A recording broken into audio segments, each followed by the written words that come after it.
لله رب العالمين والعاقبة للمتقين والصلاة والسلام على رسوله محمد وأصحابه أجمعين.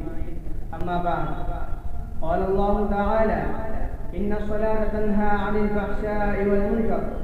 وقال في موضع آخر: إن الصلاة كانت على المؤمنين كتابا موقوتا. صدق الله العظيم.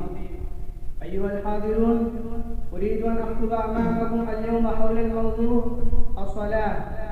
إن الصلاة هي ركن ثاني من الأركان الخمسة التي بني عليها الإسلام، كما قال رسول الله صلى الله عليه وسلم: بني الإسلام على خمس: شهادة أن لا إله إلا الله وأن محمدا عبده ورسوله، وإقام الصلاة، وإيتاء الزكاة، والحج، وصوم رمضان.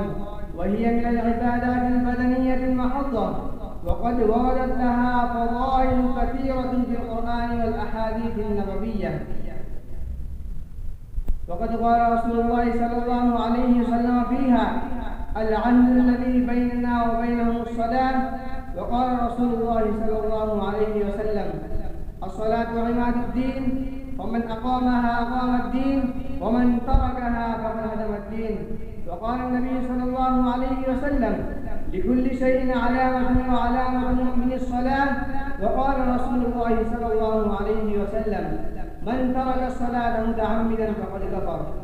أيها الإخوة الأعزاء، الصلاة تفرض على المسلم وتجب عليه من حين بلوغه إلى موته، فإن لم يؤدها ولم يصلها يكون آثما عاصيا، وليس الأمر على ذلك فحسبه، بل يكون كافرا إن تركها متعمدا جاحدا.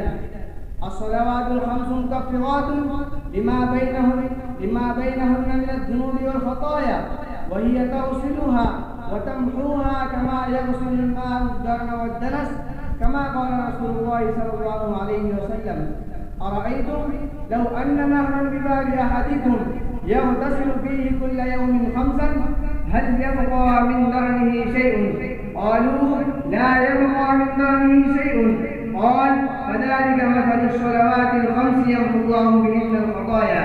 أكتفي بهذه الكلمات، وآخر دعوانا الحمد لله رب العالمين.